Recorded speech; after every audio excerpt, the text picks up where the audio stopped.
Hello dear student, welcome to the platform of IMS Institute. So, আজি আমি এই ভিডিওত specially মুসা সরকার তার কারণে ভিডিওটো বনাই আছো কিয়নো তেও কমেন্ট কৰিছিলে আমাক যে কন্ট্ৰাস্ট এন্ড জাক্টাপজিশনৰ ওপৰত আন এটা ভিডিও লাগে তাৰ কম্পাৰিজন।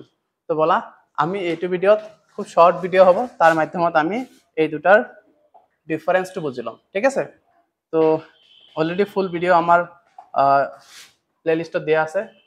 তোমালোক তাতে চাব পাৰা এইটো জাস্ট আমি এই দুটাৰ মাজত কি কম্পাৰিজন আছে কি ডিফাৰেন্স আছে সেইটো আলোচনা কৰিম চোৱা এই কন্ট্ৰাস্ট এন্ড জাক্টাপজিশন দুইটাই আমাৰ কি হয় এটা লিটাৰেৰী ডিভাইস হয় যত কি কৰে পয়েট আমাক কি কৰে ভিজুৱেল টেকনিক বিলাক ইউজ কৰি কেনে ইহঁতৰ মাজত হাইলাইট কৰে কি বিলাক ডিফাৰেন্স বিলাক একচুয়ালি কি ই কাম কৰি আছে ইয়াৰো কাম প্ৰায় সেম তাৰে ঠিক আছে দুইটাৰে প্ৰায় সেম কাম হয় দুইটাৰ মাধ্যমত কি ডিফাৰেন্স বুজায় ঠিক আছে খালি ইহঁতৰ মিনিং আৰু ইহঁতৰ যেটি ইউজেস ইহঁতৰ ব্যৱহাৰ যিবিলাক আছে হেতু অলপ বেলেগ থাকে ঠিক আছে তো কন্ট্ৰাস্ট আৰু জাক্টাপজিশন যদি ইহঁতৰ মিনিং অফালে চাও কেনেকুৱা হ'ব চোৱা কন্ট্ৰাস্ট মানে কি tells how two things are different তো কবিয়ে যেতিয়া নেকি কোনবা দুটা বস্তুৰ ডিফাৰেন্সটো বুজাও ক'ব বিচাৰিব তোমাক কবিতাৰ মাধ্যমত তেতিয়াতে কি ইউজ কৰিব কন্ট্রাস্ট কন্ট্রাস্ট একচুয়ালি কাক বুজাই আছে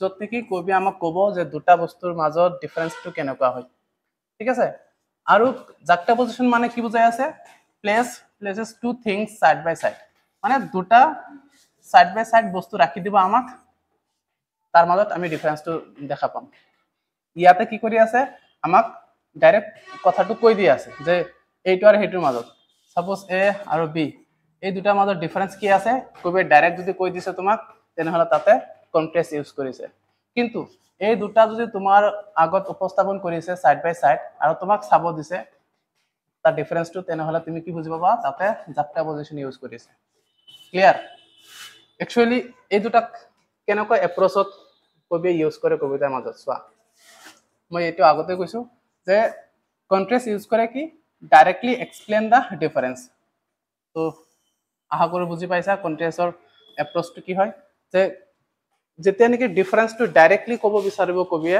তেতিয়া কন্ট্ৰাস্টে ইউজ কৰিব কিন্তু জাক্টাপজিশনৰ এপ্ৰোচটো কেনেকুৱা হয় shows the difference without saying it তো ডিফাৰেন্সটো তোমাক দেখাব নুকুৱাকে কথাটো বুজি পাইছানে তোমাক ডাইৰেক্ট নকব তোমাৰ আগত উপস্থাপন কৰি দিব তুমি তাৰ মাজত ডিফারেন্স তুমি দেখা পাবা দুটা কথা কব তেও বা দুটা বস্তু উপস্থাপন কৰিব তুমি দেখি কেনে গম পাবা তাৰ মাজত ডিফাৰেন্সটো কি আছে আৰু কন্ট্ৰাস্ট মানে কি যত নেকি তুমি নিজে ওলাব নালাগে তাতে ডাইৰেক্টলি মেনশন কৰা থাকিব ডিফাৰেন্সটো ঠিক আছে তো ৰিডাৰ্ছৰ ৰুল কি থাকে কন্ট্ৰাস্টৰ ক্ষেত্ৰত কন্ট্ৰাস্ট যেতিয়া নেকি মানে কবিতাত ইউজ কৰিব তাতে চাম আমি readers is told the difference ৰিডাৰ্ছক ডিফাৰেন্সটো কৈ দিয়া হয় সেম কথা পাই আছো আৰু ৰিডাৰ্ছ ইয়াৰ ক্ষেত্ৰত কি অবজাৰ্ভ কৰে কি ডিফাৰেন্স আছে না আছে হেতু অবজাৰ্ভ যেতিয়া কৰিব লগা হয় দুটা বস্তু তোমাৰ চকুৰ আগত যেতিয়া থাকিব তাৰ মাজত যেতিয়া নেকি তুমি তাৰ ডিফাৰেন্স কি হয় নহয় অবজাৰ্ভ কৰি ওলাব লাগিব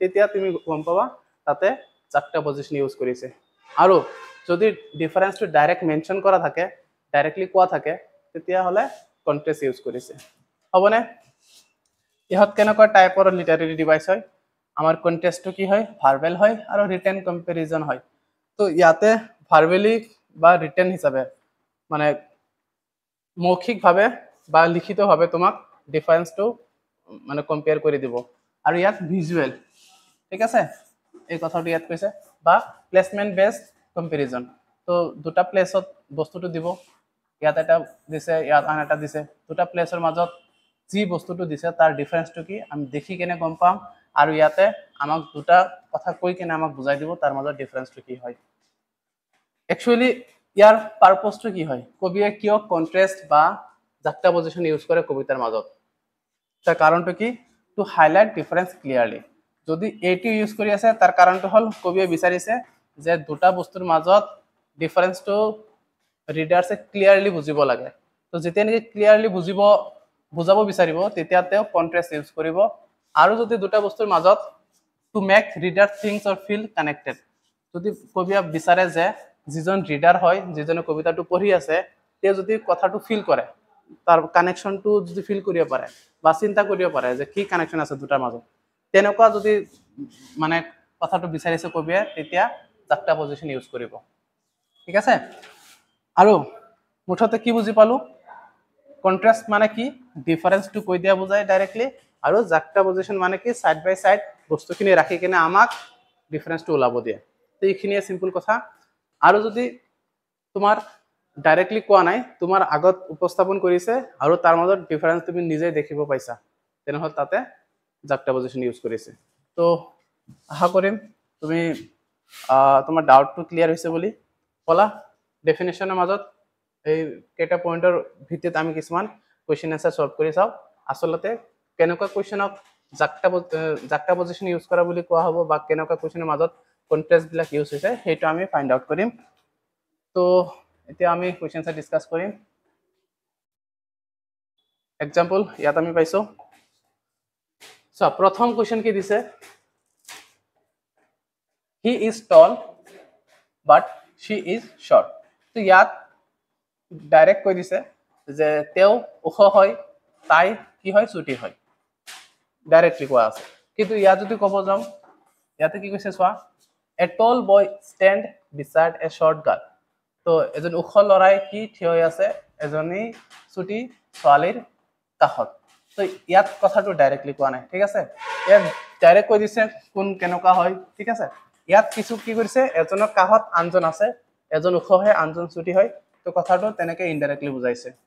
তো যেতিয়া নেকি আমাৰ চকুৰ আগত এইটো ডাইৰেক্টলি উপস্থাপন কৰিছে, এজন ওখ ল'ৰাই থিয় হৈ আছে এজনী চুটি ছোৱালীৰ ওচৰত, তেতিয়া কি বুজি পালো আমি? তো জাক্টা পজিশ্যন হয়, কাৰণ উপস্থাপন কৰিছে, ল'ৰা ছোৱালীক মানে থিয় কৰাই ৰাখি কিনে উপস্থাপন কৰি দিছে। কিন্তু ইয়াতে আমাক তেনেকুৱা একো কোৱা নাই। আমাক ইয়াত ডাইৰেক্ট কৈছে যে তেওঁ ওখ হয়, তাই চুটি হয়। তো তেনেকুৱা ডাইৰেক্ট কোৱাটোক, ক্লিয়াৰলি কোৱাটোক কন্ট্ৰাষ্ট বুলি ক'ব, আৰু তেনেকে ইনডাইৰেক্টলি কোৱাটোক জাক্টা পজিশ্যন বুলি কোৱা হ'ব। আৰু দুইটাৰে কাম কি? ডিফাৰেন্স বুজোৱা। 2 নম্বৰ কুৱেশ্যনটো হ'ল, ৰীতা ষ্টাডিজ হাৰ্ড বাট ৰাহুল অলৱেজ স্কিপ হোমৱৰ্ক। তো ইয়াত কি কৈছে? ৰীতা মানে পঢ়াত কষ্ট কৰে, বাট ৰাহুল সদায় কি কৰে? তেওঁ স্কিপ কৰি থাকে তাৰ হোমৱৰ্কবিলাক। তো ক্লিয়াৰ কথা আছে ইয়াত। ৰীতা কেনেকুৱা ষ্টুডেণ্ট হয়? হাৰ্ড ৱৰ্কিং ষ্টুডেণ্ট হয়। ৰাহুল ভালকে পঢ়া শুনা নকৰা ষ্টুডেণ্ট হয় না নাই, যে হোমৱৰ্ক নকৰে। তো ক্লিয়াৰ কৈ দিছে ইয়াত। এতিয়া ইয়াত আকৌ কি দিছে চোৱা, Rita is reading in the library. তো ৰীতাই লাইব্ৰেৰীত পঢ়ি আছে। তো ইয়াৰ দ্বাৰা বুজা গ'ল যে ৰীতা হাৰ্ড ৱৰ্ক কৰে। ঠিক আছে? আৰু while Rahul is sleeping at the next table, আৰু নেক্সট তাৰ কাষত যিটো টেবুল আছে তাতে ৰাহুল কি কৰি আছে? শুই আছে, টোপনি দি আছে। তো ইয়াৰ দ্বাৰা বুজা গ'ল ৰাহুল ল'ৰাটো বেছি পঢ়াত কষ্ট নকৰে, হাৰ্ড ৱৰ্কিং নহয়। য'ত ইয়াত ক্লিয়াৰলি কৈছিলে ৰীতা হাৰ্ড ৱৰ্ক কৰে, ৰাহুলে কামবিলাক নকৰে, ভালকে হোমৱৰ্ক নকৰে, তাৰমানে হাৰ্ড ৱৰ্কিং নহয়। আৰু ইয়াতে সেন্টেন্সটোত তেনেকুৱাই কথাটো প্ৰকাশ কৰিছে, কিন্তু ডাইৰেক্টলি কোৱা নাই। আমি পঢ়ি কেনে বুজি পাই গৈছো ই হাৰ্ড ৱৰ্কিং হয় আৰু তেওঁ হাৰ্ড ৱৰ্কিং নহয়। ঠিক আছে? যেনেকে কুৱেশ্যন নম্বৰ 3 এইটো চোৱা, today is hot but yesterday was cold. তো আজিৰ দিনটো গৰম হয় আৰু যোৱাকালি ঠাণ্ডা আছিল। তো আজিৰ দিন কেনেকুৱা আৰু যোৱাকালি কেনেকুৱা আছিল, ডাইৰেক্ট কথাটো কোৱা আছে। ঠিক আছে? কিন্তু ইয়াত যদি দেখিব যাওঁ, মানে ইয়াত ঠাণ্ডা গৰম স্পষ্টভাৱে কৈ দিছে। One side of the mountain is sunny, the other side is covered in snow. তো ইয়াত কি কৈছে? মাউণ্টেইনৰ এটা চাইড সানি, মানে গৰম হৈ আছে, সূৰ্যৰ পোহৰ পৰি আছে, এণ্ড দ্য আদাৰ side is covered with snow, আৰু ওৱান চাইডটো কি হৈ আছে? স্নো, বৰফেৰে কভাৰ হৈ আছে। তো ইয়াত গৰম ঠাণ্ডাটো ডাইৰেক্টলি কোৱা নাই, ইনডাইৰেক্টলি বুজাইছে আমাক যে মাউণ্টেইনৰ এটা চাইডত সূৰ্যৰ পোহৰ পৰি আছে, মানে সূৰ্যৰ তাপটো পৰি আছে কাৰণে গৰম হয়, আনটো চাইডত কি আছে? বৰফ আছে কাৰণে ঠাণ্ডা বুজাইছে। ইয়াতে যেনেকে আজিৰ দিনটো গৰম আৰু যোৱাকালি ঠাণ্ডা আছিলে, ডাইৰেক্ট কোৱা হৈছে। ইয়াতে ডাইৰেক্টলি কোৱা নাই। ইয়াতে ডাইৰেক্ট ক'ব পাৰিলে হয়, কি ক'লা হয়? One side of the mountain is hot and other side is cooled. তো ডাইৰেক্ট ক'ব পাৰিলে হয়, সেইটো নকৈ কিনে কৈছে আদাৰ side is covered in snow. তো স্নো দি কি হৈ আছে? কভাৰ হৈ আছে। তাৰ অৰ্থ কি আছে? যদি বৰফেৰে এটা চাইড কভাৰ হৈ থাকে, তাৰ মানে তাতে ঠাণ্ডা আছে। তো ইনডাইৰেক্ট কথাটো কৈছে ইয়াত যেনেকুৱা দিছে my shirt is new but yours is torn যে মোৰ শাৰ্টটো কি হয় নতুন হয় আৰু তোমাৰটো কি হৈছে ফটা চিঙা তো এই কথাটো ইয়াত চোৱাচোন কেনেকৈ কৈছে a boy in a clean uniform standing next to a boy in dirty torn clothes তো এজন ল'ৰা যি নেকি এটা পৰিষ্কাৰ ইউনিফৰ্মত থিয় হৈ আছে আন এজন ল'ৰা কাষত যিজনৰ নেকি লেতেৰা আৰু কাপোৰটো ফটা হয় তো ইয়াতো তেনেকুৱা কৈছে এজন ল'ৰা নতুন কাপোৰ আছে ইয়াতো তেনেকুৱা কৈছে এজন ল'ৰাৰ কাপোৰটো নতুন আছে কিয়নো তাৰ ইউনিফৰ্মটো ক্লিন তো নতুন কাপোৰৰ কথাটো বুজাইছে আৰু আনজনৰ কাপোৰটো ফটা চিঙা হয় তো ইয়াতো তেনেকুৱা কৈছে আনজন তাৰ কাষত ৰখি আছে যাৰ কাপোৰটো লেতেৰা হয় বা ফটা মানে ফটা চিঙা হয় তো এই কথাটো ইনডাইৰেক্টলি বুজোৱা হৈছে আৰু এইটো কথা ডাইৰেক্টলি বুজাইছে হয় নে নহয় বুজি পাইছা চাগে এতিয়াতো আৰু চাগে ডাউট নাথাকিব তোমালোকৰ বলা এতিয়া নেক্সট কোৱেশ্চনলৈ যাও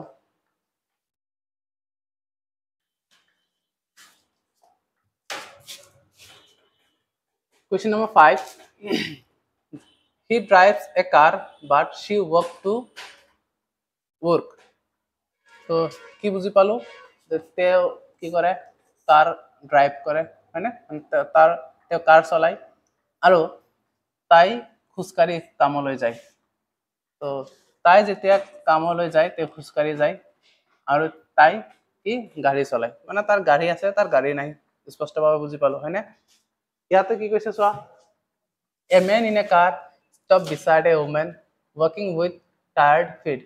তো এজনী তিৰোতাৰ কাষত যিজনে তিৰোতাই নেকি কি খোজকাঢ়ি যাই আছিলে খুব টায়াৰ্ড হৈ আছিলে তাৰ কাষত এটা গাড়ী ৰখিছে য'ত এজন মানুহ আছিলে তো কথাটো ডাইৰেক্ট ক'ব পাৰি না নাই যে মানুহ এজনৰ গাড়ী আছে তো গাড়ী চলায় আৰু আন এজনী ছোৱালীয়ে খোজকাঢ়ি কামলৈ যায় তাতো ডাইৰেক্ট ক'ব পাৰিলে হয় কিন্তু ডাইৰেক্ট নকৈ আমাক উপস্থাপন কৰিছে দুটা দৃশ্য যদি চাই কিনে আমি তাক কি কৰিব পাৰো অবজাৰ্ভ কৰিব পাৰো তাৰ পৰা তাৰ অৰ্থটো ফাইন্ড আউট কৰিব পাৰো ঠিক আছে তাৰ ডিফাৰেন্সটো আমি যদি ফাইন্ড আউট কৰিব পাৰো কোৱেশ্চন নম্বৰ 6 ইয়াতে চোৱা children war excited but the teacher look tired তো চিলড্ৰেন বিলাক শিশু বিলাক ল'ৰা ছোৱালী বিলাক খুব উত্তেজিত হৈ আছিলে এক্সাইটেড হৈ আছিলে কিন্তু টিচাৰ কি হৈ আছিলে দেন টিচাৰ যেন ভাগৰ লাগিছে তেনেকুৱা দেখা গৈছিলে তেওঁ টায়াৰ্ড হৈ আছিলে তো টিচাৰৰ মুড চিলড্ৰেনৰ মুড ইয়াত ক্লিয়াৰলি কোৱা আছে চিলড্ৰেনটো হেপী হয় এক্সাইটেড হয় টিচাৰটো টায়াৰ্ড হয় ঠিক আছে ইয়াত কি কৈছে লাফিং kids run around a sleepy teacher sitting on a bench তো শুই থকা এজন টিচাৰৰ মানে বেঞ্চত শুই থকা এজন টিচাৰৰ কাষত তাৰ চাৰিওফালে কি কৰি আছে চিলড্ৰেন বিলাক ল'ৰা ছোৱালী বিলাক আনন্দ মনেৰে মানে হাঁহি ধেমালিৰ মাজত তেওঁ দৌৰাদৌৰি কৰি আছে তো ইয়াতো চেম মানে তাৰ অৰ্থটো কি বুজাইছে যে ল'ৰা ছোৱালী কেইটা মানে হেপী মুডত আছে এক্সাইটেড হৈ আছে হয়নে আৰু ইয়াতে টিচাৰৰ চেম তাৰ টিচাৰ যে ইয়াত শুই আছে বেঞ্চৰ মাজত তাৰ অৰ্থটো কি বুজাইছে তেওঁ টায়াৰ্ড হৈ আছে সেইকাৰণে শুই আছে তো এই কথাটো যেনেকৈ ইয়াত বুজাইছিলে তেনেকুৱা কথা তাতো বুজাইছে কিন্তু ইয়াত ডাইৰেক্টলি কোৱা আছে তাতে ইনডাইৰেক্টলি কৈছে কথাখিনি same question number 7 the boy uses a smartphone but the old man use a basic phone তো ল'ৰাজন কি ইউজ কৰে স্মাৰ্টফোন ইউজ কৰে আৰু এই বুঢ়া মানুহজনক কি কৰে বেসিক এটা ফোন তেওঁ ইউজ কৰে তো ল'ৰাজনৰ হাতত কি আছে স্মাৰ্টফোন আছে আৰু সেই বুঢ়াজনৰ হাতত কি আছে সিম্পল এটা বেসিক ফোন আছে তো ইয়াতো আমি তেনেকুৱা মিনিং পাম কিন্তু কথাৰ ধৰণটো বেলেগ থাকিব যেনেকৈ a boy scrolling fast on a smartphone তো এজন ল'ৰাই খুব তীব্ৰ গতিত কি কৰি আছে স্ক্ৰল কৰি আছে তাৰ স্মাৰ্টফোনত beside an old man dialing on a keypad phone তো তাৰ কাষতে এজন বুঢ়া মানুহ আছিল যিনিকে ডায়াল কৰি আছে এটা কিপ্যাড মোবাইলত কিপ্যাড ফোনত তাৰ মানে কি পুৰানা নতুন কথাটো বুজাইছে না নাই এটো পুৰানা টেকনোলজি হেটো নতুন টেকনোলজি ইয়াতো লৰাজনৰ হাতত নতুন টেকনোলজি আছে ইয়াতে পুরানা টেকনোলজি আছে তাতো সেম কথা বুজাইছে কিন্তু তাতে আমাক দুটা ডিফারেন্স ডাইরেক্ট কৈ দিছে লৰা হাতত কি আছে আৰু সেই বুঢ়া মানুহজনৰ হাতত কি আছে কিন্তু ইয়াতে কি কৈছে এজন লৰাই মোবাইল স্ক্ৰলিং কৰি আছে তাৰ কাষত আন এজন ব্যক্তি আছে যি নেকি কিপ্যাড মোবাইলত ডায়াল কৰি আছে তো দৃশ্যটো আমাৰ চকুৰ আগত উপস্থাপন কৰিছে আৰু তাৰ মাজৰ ডিফাৰেন্সটো আমি অবজাৰ্ভ কৰিব পাৰিছো আৰু ইয়াতে আমাক কথাটো ডাইৰেক্ট কৈ দিছে ঠিক আছে যেনেকৈ question number 8 he is rich but his friend is poor তো তেওঁ ধনী হয় আৰু তাৰ যিটো ফ্ৰেণ্ড সেইটো কি দুখীয়া ডাইৰেক্ট কথাটো গ'ল তেওঁ ধনী আৰু তাৰ যিটো ফ্ৰেণ্ড তেওঁ হি কি হ'ল দুখীয়া হয় এতিয়া ইয়াত চোৱা কেনেকুৱা কথাটো কৈছে a man counting bundles of cash beside a barefoot boy asking for coins তো এজন খালি ভৰিত ঠিক আছে ল'ৰা এজনে কইন্স বিচাৰি আছিলে মানে দুখীয়া ল'ৰা এজনে কইন্স বিচাৰি আছে তেনেকুৱা অৰ্থ বুজাইছে তাৰ কাষত এজন কি আছে ব্যক্তি আছে যি নেকি পইচাৰ বান্ডিল কেশ টকাৰ নগদ টকাৰ বান্ডিল বিলাক কাউন্ট কৰি আছে তো দুটা দৃশ্য বুজাইছে তো যদি কেশ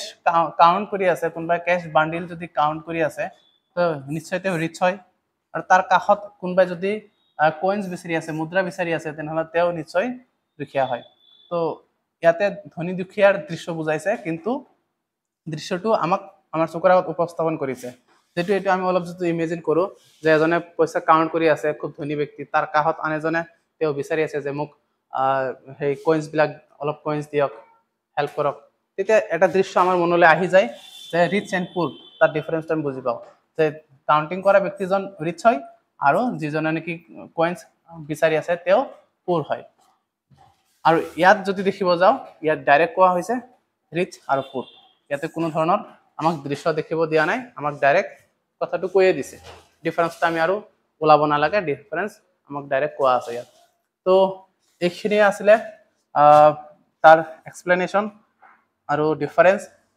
আমি এতিয়া কি বুজি পালো কন্ট্ৰাষ্ট এণ্ড জাক্সটাপজিশনৰ মাজত সিম্পল কথা মনত ৰাখিম দুইটাই ডিফাৰেন্স বুজাবৰ কাৰণে কবি ইউজ কৰে কবিতাৰ মাধ্যমত কিন্তু য'ত কবিয়ে ডাইৰেক্ট ডিফাৰেন্সটো কৈ দিয়ে সেইটো হল কন্ট্ৰাষ্ট আৰু য'ত নেকি এটা দৃশ্য তোমাৰ চকুৰ আগত ৰাখি মানে এটা উপস্থাপন কৰে কোনোবা এটা দৃশ্য আৰু আমাক কি কৰিব দিয়ে ৰিডাৰ্ছক অবজাৰ্ভ কৰিব দিয়ে ইয়াৰ মাজত ডিফাৰেন্স কি আছে সেইটো আমাক ওলাব দিছে বা আমি নিজে চাই বুজি পাওঁ য'ত নেকি ডাইৰেক্ট ডিফাৰেন্সটো কোৱা নাথাকে ইয়াত ডাইৰেক্ট ডিফাৰেন্স কোৱা আছে নেকি ইয়াতে কোন ধনী দুখীয়াৰ ডিফাৰেন্স কোৱা নাই তেওঁ পইচা গুনি মানে কাউন্ট কৰি আছে বান্ডেলছত আৰু তেওঁ কইন্স বিলাক বিচাৰি আছে তো কোন ধনী কোন দুখীয়া কোৱা নাই বাট আমি বুজি পাইছো যে যদি বান্ডেল কেশ যদি কাউন্ট কৰি আছে তেনেহ'লে তেওঁ ধনী হয় আৰু যদি তেওঁ খালি ভৰিত আছে তেওঁ যদি কইন্স বিচাৰি আছে তাৰ মানে তেওঁ দুখীয়া হয় কথাটো বুজি পাইছা তো আশা কৰো তোমাৰ ডাউটটো ক্লিয়াৰ হৈছে তো এনেকুৱা যদি তোমালোকৰ আৰু কোনবা ভিডিঅ'ত কোনবা টপিকত ডাউট থাকে তো নিশ্চয় কমেন্টত জনাবা আমি চেষ্টা কৰিম তোমাক সেই যিমান সোনকালে পাৰা যায় তোমাৰ কমেন্টৰ উত্তৰ দিবলৈ আৰু তোমাৰ ডাউট বিলাক ক্লিয়াৰ কৰিবলৈ ভিডিঅ'টো শেষলৈ চোৱাৰ কাৰণে অশেষ ধন্যবাদ